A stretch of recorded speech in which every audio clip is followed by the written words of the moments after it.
বাংলার মানুষের মঙ্গল হোক, সম্রাটজি চান। সকল মানুষকে মহান স্বাধীনতা দিবসের শুভেচ্ছা। বাংলাদেশ মুক্ত স্বাধীন বাংলাদেশ। আগের মতো নির্যাতিত বাংলাদেশ এখন আর নাই। প্রতিটা মানুষ শান্তিতে বসবাস করবে, এটাই কামনা করি। 1971 সালে আমাদের দেশে যুদ্ধ সংগঠিত হয়। কিছু মানুষ ক্ষমতার লোভে ডাকাতি চুরি করার উদ্দেশ্যে গ্যাঞ্জাম তৈরি করে এই যুদ্ধ সংগঠিত করে। এই যুদ্ধে 30 লাখ লোক শহীদ হয়, 30 লাখ লোক খুন হয়। এই 30 লাখ শহীদের রক্তে আমরা পেয়েছি কি একটি নাম, বাংলাদেশ বিশ্বের বুকে।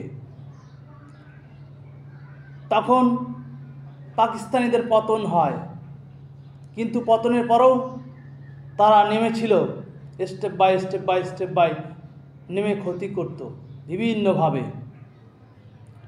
ভারত থেকে সহযোগিতা করার কারণে বাংলাদেশ স্বাধীন হয়।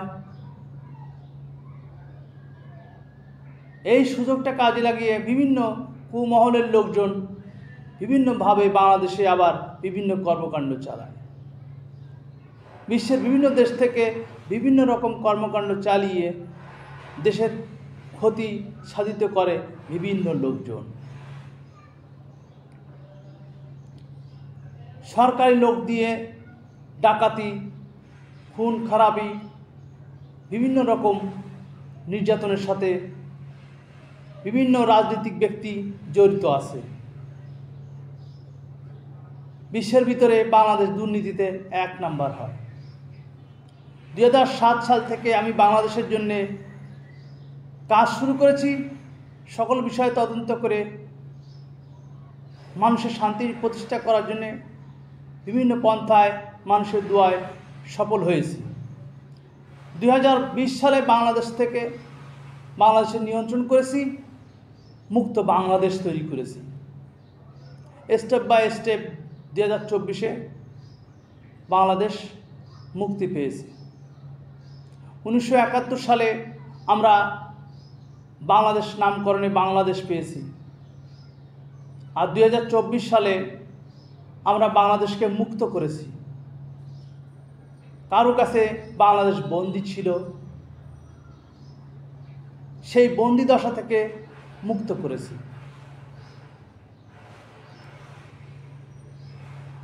এবারের স্বাধীনতা দিবসের প্রতিপাদ্য বিষয় দুর্নীতি দমন করতে হবে, আর অপরাধী কে বা কারা তাদেরকে খুঁজে বের করতে হবে। সরকারি লোকজন, বড় বড় খুনি, ডাকাত, এই সকল লোকদেরকে চিহ্নিত করতে হবে এবং আইনগত ব্যবস্থা গ্রহণ করতে হবে। বিভিন্ন লোকজন মাথার ভিতরে, শরীরের ভিতরে বিভিন্ন মরণাস্ত্র ঢুকিয়ে নির্যাতন করে এবং তাদেরকে বন্দি করে বিভিন্ন অপকর্ম করানোর জন্য চেষ্টা করে। ইতিপূর্বে করে বিভিন্ন রকম কাহিনী তৈরি করেছে। এই সমস্ত মরণাস্ত্র মানুষের শরীরে প্রবেশ করানো নিষেধ, কোনো মানুষের শরীরে প্রবেশ করানো নিষেধ, এবং ক্রয় করা এবং কোথাও রাখা কোনো প্রকারের এই সকল সরঞ্জামের সাথে কেউ জড়িত থাকলে তাদেরকে আইনগত ব্যবস্থা গ্রহণ করার জন্য নির্দেশ প্রদান করিলাম। সুখী একটি বাংলাদেশ তৈরি হবে, আপনারা সেইভাবে কাজ করবেন। মনে রাখবেন, কারো পতন হলে সে আপনার পিছু ছাড়বে না। বিভিন্ন পন্থায়, বিভিন্ন রূপ ধরে আপনার পিছনে ক্ষতি করার জন্য নেমে থাকবে বিভিন্ন ঘাতক সেজে। তারা অপরাধী, তারা দেশ ও জাতির মঙ্গল চায় না। তারা যেখানে থাকুক না কেন দেশের ক্ষতি করার জন্য নেমে থাকে। মনে রাখবেন, যারা ক্ষতি করে কারো, সেই ব্যক্তি কখনো দেশকে ভালোবাসতে পারে না, দেশের মানুষকে ভালোবাসতে পারে না। তার শুধু ক্ষমতা আর স্বার্থ।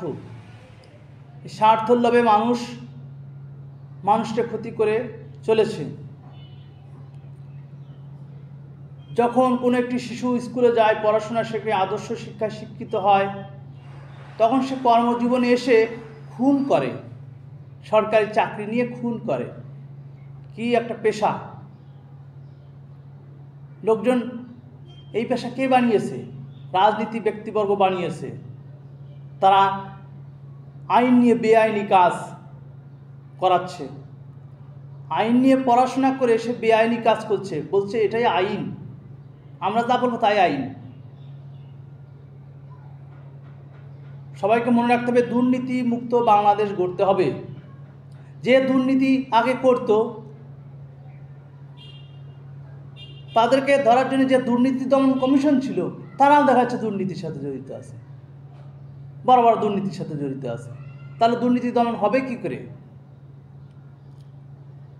প্রতিটা জায়গায় নিখুঁত হতে হবে, প্রতিটা মানুষকে নিখুঁত হতে হবে, এবং সবাই মিলে সরকারি অপরাধী, বেসরকারি অপরাধী যারাই আসে না কেন তাদেরকে আইনের আওতায় নিয়ে আসতে হবে। কোথাও কারো অশান্তি সৃষ্টি করা যাবে না। কোনো প্রকারের কোনো মানুষকে ক্ষতি করার অতটি পারমিশন নাই, কোথাও তো দেয় না, কোনো কোর্ট থেকে দেয় না। গ্যাঞ্জাম তৈরি করা ৭১ থেকে শুরু হয়েছে, আরও আগের থেকে শুরু হয়েছে। গ্যাঞ্জাম তৈরি করে মানুষের লুটপাট, অত্যাচার, নির্যাতন করা, এটা ব্যবসা। তাই কোনো সরকারি লোকজন কারোর সাথে গ্যাঞ্জাম তৈরি করে ক্ষতি করবেন না, সম্পূর্ণ নিষেধ। সবাইকে সঠিক নিরাপত্তা দেওয়া এসে প্রতিটা মানুষের কাজ। সবাই অনেক মেধাবী লোকজন সরকারি চাকরি করেন, গুণী মহোদয়গণ সেই সকল গুণী মহোদয়গণ দেশের কাজ পরিচালনা করেন। বাংলাদেশটা সবার, এই বাংলাদেশটা শান্তি বজায় রাখার জন্য সবাইকে কাজ করতে হবে। একটা প্রতিষ্ঠান করে দেওয়া হয়েছে, সুন্দর প্রতিষ্ঠান, সেই প্রতিষ্ঠানটাকে টিকিয়ে রাখতে হবে এবং নিরাপদ রাখতে হবে। সেই প্রতিষ্ঠানে যাতে ক্ষতি না হয় সেদিকে খেয়াল করতে হবে সবাইকে। শক্ত হাতে দুর্নীতি দমন করতে হবে, শক্ত হাতে অপরাধী দমন করতে হবে।